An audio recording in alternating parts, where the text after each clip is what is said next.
Hello everyone, happy weekend. অনেক দিন পর একটা নতুন ব্লগে সকলকে ওয়েলকাম। আশা করি তোমরা সবাই খুব ভালো আছো, আমিও কিন্তু ভীষণ ভালো আছি। আজকে রবিবার, তো আমরা সবাই মিলে যাচ্ছি আজকে একটু ঘুরু করতে। অনেক দিন পর আমরা অদিতিরা আর রূপাদিরা সব একসাথে আজকে প্ল্যান হয়েছে। আমরা প্রথম দেখা করেছিলাম আমি আর অদিতি হচ্ছে দিল্লি হাটে। তো আজকে আমাদের আবার ডেস্টিনেশন দিল্লি হাট। তো চলো পুরনোদের ওয়েলকাম ব্যাক এবং নতুনদের ওয়েলকাম জানিয়ে ব্লগটা শুরু করছি। আমরা আর রূপাদিরা কিন্তু সেম সোসাইটিতেই থাকি আর আমরা পাশাপাশি টাওয়ারেই থাকি। তো এখন কিন্তু সবাই চলে এসছে, একসাথে রয়েছে, একটা সুন্দর গোল টেবিলও হচ্ছে। আর এই গোল টেবিলের মেন টপিক হচ্ছে কিন্তু গাড়ি বুকিং করা। কারুর ফোন থেকেই কোনো গাড়ি বুক হচ্ছে না যে এখান থেকে আমরা মেট্রো স্টেশন অবধি যাব। যেহেতু 6 জন আছি তাই একটা বড় গাড়ি বুক করতে হবে, তো সেই নিয়ে চলছিল। তারপর ফাইনালি একটা গাড়ি বুক হলো আর আমরা সবাই মিলে এখন গাড়িতে চেপে যাব হচ্ছে আমাদের নিয়ারেস্ট মেট্রো স্টেশন। ফার্স্টেই আমরা মেট্রো করে যাব দিল্লি হাট। দিল্লি শহরে কোথাও ঘুরতে যাওয়ার জন্য সব থেকে সহজ পথ হলো মেট্রো। মেট্রো করে ভীষণ কম সময়ে যে কোনো জায়গায় আমরা পৌঁছে যেতে পারি।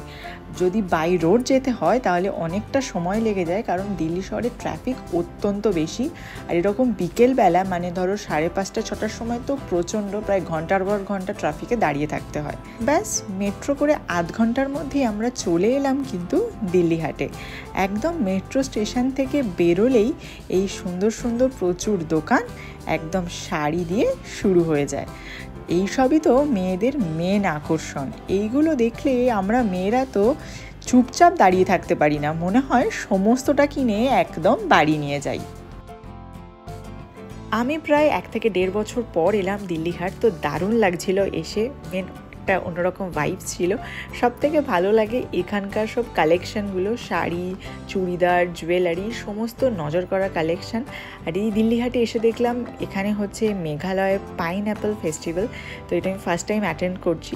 তো চলো সামনে কি আছে দেখবো। আর তার সাথে তোমরাও দেখো এখানকার কালেকশানগুলো। সত্যি মানে কলকাতায় আমরা যেরকম টাইপের জিনিস পরি সমস্ত কিছু এই দিল্লি হাটেই পাওয়া যায়। দামটা একটু বেশি, বাট জিনিসগুলো খুবই সুন্দর। আর এই সামনেই বলছিলাম, এই দেখো এখানেই পাওয়া যাচ্ছে পাইনঅ্যাপেল। এখানে সুন্দর করে কাট করে পাইনঅ্যাপেলটা সাজিয়ে সার্ভ করছিল। 100 টাকা করে নিচ্ছিল, কিন্তু দারুণ ছিল আর খেতেও খুব সুন্দর।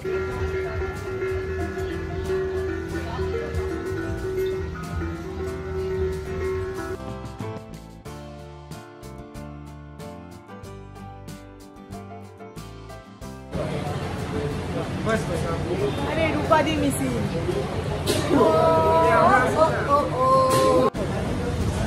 আজকে মারাত্মক গরম আর আমরা একটুখানি ঘুরেই বসে পড়েছি। ঠান্ডা যে যার মতন ঠান্ডা গরম সব অর্ডার দেওয়া হয়েছে। খাওয়া দাওয়া শুধু খাওয়াটা শুরু হয়েছে, আবার দাওয়াটা কত বড় হবে কেউ জানে না।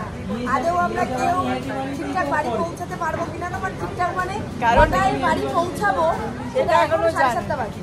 কারণ এরপরে আমাদের আর একটা জায়গায় যাওয়ার প্ল্যান আছে, আর সেটা হচ্ছে আমাদের বাঙালিদের খাবারের খাজানা বলা যায় দিল্লিতে থেকে।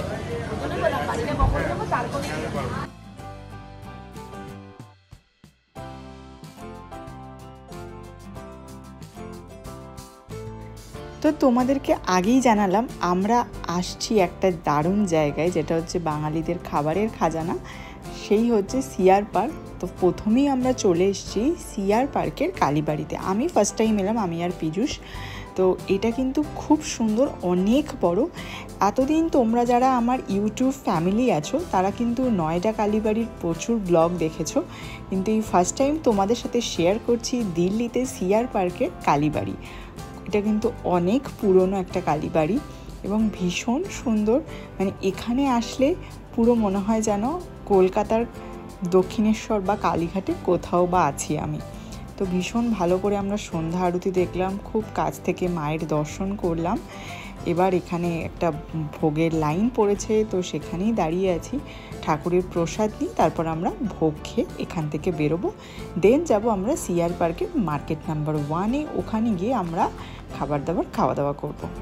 এই যে ঠাকুরের জায়গায় গেলে যে মায়ের ভোগটা পাওয়া যায়, মানে খিচুড়ি ভোগটা, এটা সত্যি বলতে অমৃত। মানে দিল্লিতে থেকে এত ভালো মায়ের ভোগ পাবো আশা করিনি, দারুণ লাগলো।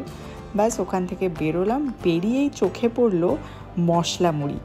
মানে যেগুলো আমরা দিল্লিতে থেকে কলকাতার জিনিসগুলো মিস করি, সেগুলোর সমস্ত কিছু কিন্তু এই সিআর পার্কে আসলেই একে একে সমস্ত কিছু পাওয়া যায়।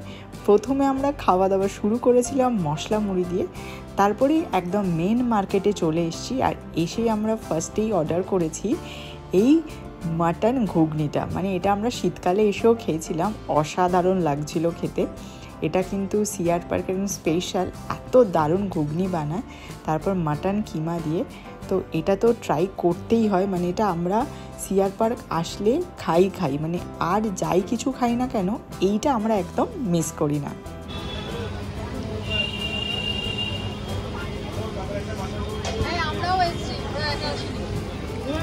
দাদা এদিকেও ভিডিও করবেন? ভিডিও আর কি করবো, ঘামে সব। আহা কি খাওয়া হচ্ছে? Fish fry.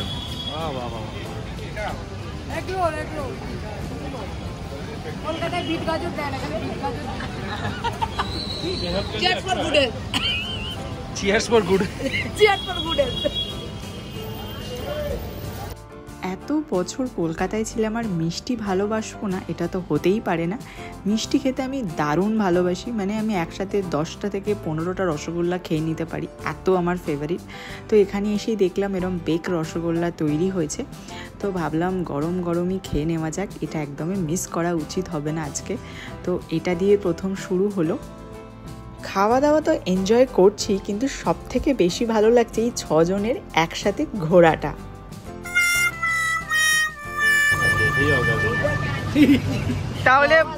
তাহলে ভাবি এটা কত নম্বর লট চলছে? এখন লট কত নম্বর চলছে গ্যারান্টি নেই, আরো কত আমার ভাগের তো যেন থাকে। তো এইভাবে একটা দারুণ দিন কাটালাম। তো চলো আজকের মতন টাটা।